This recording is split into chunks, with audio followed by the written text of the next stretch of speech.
Hello दोस्तों, मैं हूं नीता। मेरे किचन में आपका स्वागत है। आज मैं बनाने जा रही हूं हरा भरा कबाब। ये रेसिपी रेस्टोरेंट, बैंक्वेट्स और शादियों में बहुत ही ज़्यादा फेमस है। ये ऊपर से क्रिस्पी और अंदर से सॉफ्ट बनकर तैयार होती है। ये एक ऐसा स्टार्टर और स्नैक्स है जो सबको बहुत ही पसंद आता है और साथ ही इसके साथ खाई जाने वाली हरी चटनी भी मैं आपको बनाकर बताऊंगी। तो चलिए शुरू करते हैं। हरा भरा कबाब बनाने के लिए मैंने यहाँ लिया है एक बंच पालक का। यहाँ पहले पालक को अच्छे से धो लेंगे और इसकी सारी मोटी डंठल को हटा देंगे। पालक को अच्छे से धोना बहुत ज़रूरी है क्योंकि इसमें काफ़ी मिट्टी वगैरह लगी होती है। तो इसे आप कम से कम 3 से 4 बार अच्छे से धो लें, वरना रेसिपी खराब हो सकती है। मैंने यहाँ पालक को अच्छे से धो लिया है और एक पतीले में पानी गर्म होने के लिए गैस पर रख दिया है। यहाँ पानी उबलने लगा है। अब इसमें डाल देंगे पालक, साथ ही 1 कप मटर और डाल देंगे ½ टी स्पून नमक। पालक और मटर को हमें सिर्फ 1 से 1.5 मिनट के लिए ही ब्लांच करना है। तो आप यहाँ देख सकते हैं, यहाँ पालक और मटर दोनों ही सॉफ्ट हो गए हैं। तो हम इन्हें छन्नी से इस तरह से निकालकर तुरंत ठंडे पानी में डाल देंगे। इससे पालक की कुकिंग प्रोसेसिंग रुक जाती है और पालक काला नहीं पड़ता। इसको बोलते हैं ब्लांच करना। तो कुछ देर के लिए इसको इसी पानी में रहने देंगे। इसके बाद इसका सारा पानी अच्छे से निचोड़कर एक मिक्सी जार में डालकर इसका एक दरदरा सा पेस्ट बना लेंगे। तो आप देख सकते हैं, हमने इस तरह का पेस्ट बनाकर तैयार कर लिया है। परफेक्ट। यहाँ पर हमारा पेस्ट बिल्कुल सही बनकर के तैयार हुआ है। ना ही ज़्यादा मोटा है और ना ही ज़्यादा पतला। तो हमें इसी तरह का ही पेस्ट बनाकर तैयार करना है। तो अब चलते हैं हम नेक्स्ट स्टेप्स की तरफ। यहाँ गैस पर एक कढ़ाई चढ़ा दिया है। उसमें डाल देंगे 1 चम्मच तेल। तेल के गर्म होते ही इसमें डाल देंगे 1 टीस्पून जीरा। जीरा के तड़कते ही डाल देंगे 7 से 8 लहसुन की कलियों को बारीक काट कर, 1 इंच अदरक का टुकड़ा कद्दूकस करके। इन सबको हम 1 मिनट के लिए भून लेंगे जिससे इसका कच्चापन निकल जाए।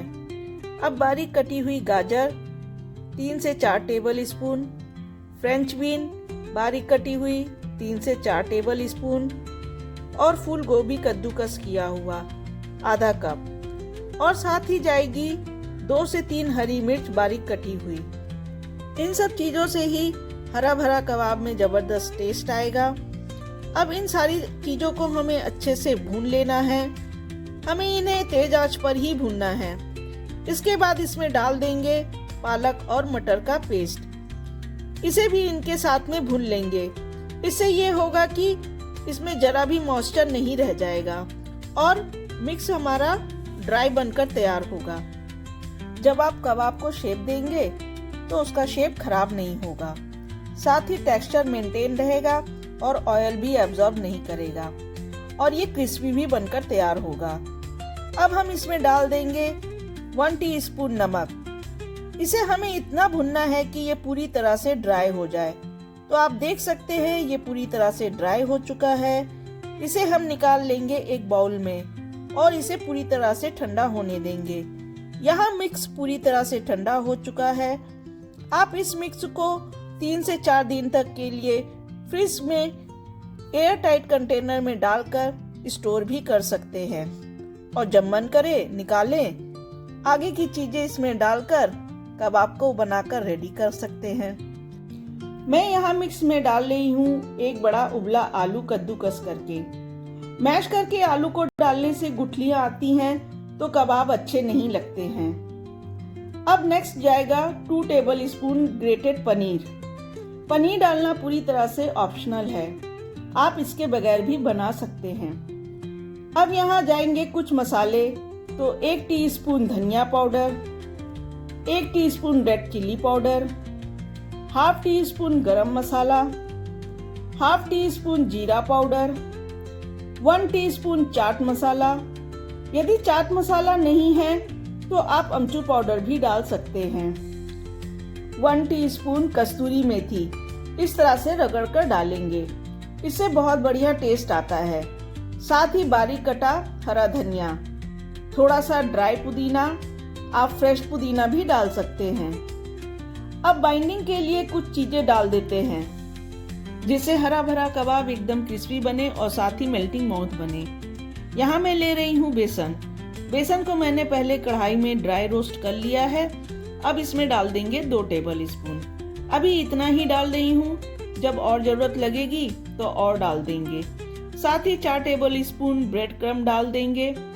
आप 2 से 3 ब्रेड को मिक्सी के जार में डालकर पीस लीजिए, आपका ब्रेड क्रम्ब बनकर तैयार हो जाएगा। 1 टेबल स्पून कॉर्नफ्लोर यानी कॉर्न स्टार्च, इससे कबाब में बाइंडिंग भी आएगी और तेल में जाकर ये फटेंगे नहीं। यदि कॉर्न स्टार्च आपके पास ना हो तो आप बेसन या फिर ब्रेड क्रम्ब की मात्रा को बढ़ा दें। अब सारी चीजों को अच्छे से हल्के हाथ से मिलाते हुए मिक्स करेंगे। आप देख सकते हैं हमारा मिक्स अच्छे से बनकर तैयार हो गया है। अब हाथ पर लगाएंगे थोड़ा सा तेल और नींबू के साइज का पोर्शन लेकर उसे इस तरह से करेंगे गोल। एक टिक्की का शेप देंगे और फिर उस पर लगा देंगे हरे भरे कबाब की पहचान काजू।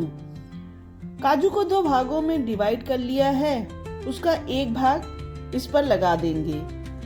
फिर उसे ब्रेड क्रम्ब से कोट करके इस तरह से हम सारे कबाब को बनाकर तैयार कर लेंगे। तो आप देख सकते हैं यहाँ हमने सारे कबाब को रेडी करके रख लिया है। यहाँ आप कबाब को डीप फ्राई, शैलो फ्राई या फिर तवे पर सेक भी सकते हैं, पर मैं इसे शैलो फ्राई करने जा रही हूँ। यहाँ मैंने पैन में तेल गरम होने के लिए रख दिया था। अब इसमें डाल देंगे ये हरे भरे कबाब। कबाब जब नीचे से सिक जाए इसके बाद ही हम इसको पलटेंगे, वरना कबाब टूट सकते हैं। इसे हमें मीडियम फ्लेम पर ही फ्राई करना है। आप चाहें तो इसे 180 डिग्री पर 12 से 15 मिनट के लिए बेक भी कर सकते हैं। यहाँ कबाब नीचे से अच्छे से सिक गया है और अब हम इसको पलट देंगे दूसरी तरफ। हमें इसे दूसरी तरफ से भी अच्छे से फ्राई कर लेना है।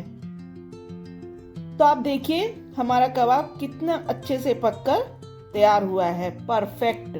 तो चलिए अब हम सारे कबाब को निकाल लेते हैं और दूसरे बैच को भी इसी तरह से हम तलकर रेडी कर लेते हैं।